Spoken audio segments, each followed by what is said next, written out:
Bobby, did the Wolves actually get better with this deal? They did. I liked what they did. Really, not really for their starting lineup, and I know that gives them a different dynamic with Julius Randle next to Rudy Gobert. I love their bench. I love what they were able to do with their bench when they added Dante DiVincenzo. Now you have Naz Reid and Nickeil Alexander-Walker and Joe Ingles. 4 players, 4 veterans that can come off your bench. Alleviates the pressure from Rob Dillingham and Terrence Shannon, who you drafted. I really like that DiVincenzo pick, and certainly roster flexibility was the key with this Minnesota team. All right, folks, strap in. This is about to get spicy. You've seen the headlines. You've heard the whispers.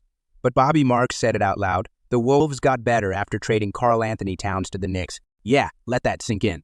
The Wolves got better after trading away their franchise guy, the so-called Big Cat of Minnesota. Oh, I can already hear some of you rolling your eyes, but wait, let's unpack this. Now, quote, I love what the Wolves were able to do with their bench. Pause, their bench.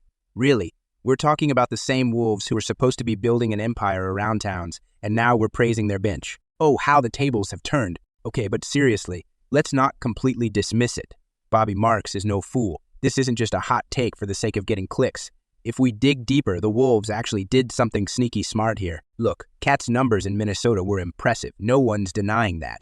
But when your star player puts up all-star stats but can't get you out of the first round of the playoffs year after year, you start to wonder, are those numbers just empty calories? Let's be real. Minnesota was stuck, and that Towns contract. Yikes. I mean, we're talking about a supermax deal, close to $60 million in the final year, for a guy who's not even a top 15 player in the league. No offense, Cat, but that's just bad business. The Knicks took on that albatross, and in return, the Wolves got what exactly? A couple of role players, a slew of draft picks, and, get this, depth, and financial flexibility. The NBA's sexiest term, right? Let's break it down. Towns leaves, and suddenly the Wolves have a bench that can actually hang. Taurean Prince, he's stepping up as a legit 3-and-D guy. Jaden McDaniels, he's got defensive potential that Cat could only dream of. Oh, and Naz Reid. Don't even get me started. This dude's a walking bucket with hustle.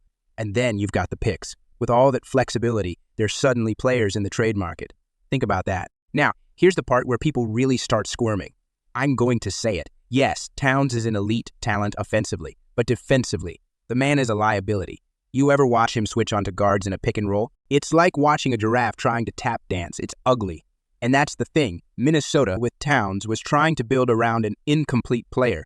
Great offense, shaky defense, and a lack of consistent leadership. Does that sound like a winning formula? Look, I get it. Wolves fans have a soft spot for Cat. He's been the face of that franchise through thick and thin. But sometimes it takes a cold, hard move to break free from mediocrity. They're not trying to rebuild. They're trying to retool. And if that means moving on from a guy who, let's be honest, wasn't taking them anywhere, so be it. Now, to all you Knicks fans out there, don't get cocky either. New York got their man, sure.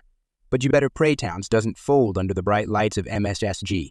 Because if he brings that same inconsistent defense and fragile leadership to the Big Apple, oh boy, you'll be wishing you held on to those picks. And good luck finding room for him and Julius Randle on the floor at the same time.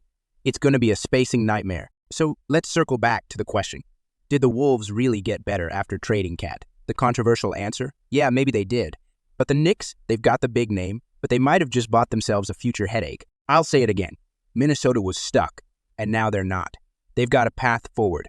They've got young pieces, a deeper bench, and room to maneuver. So, Wolves fans, don't mourn too hard for Cat. And Knicks fans, don't celebrate too early. This story is far from over, but what do I know? I'm just here to stir the pot. Let's see how it all shakes out.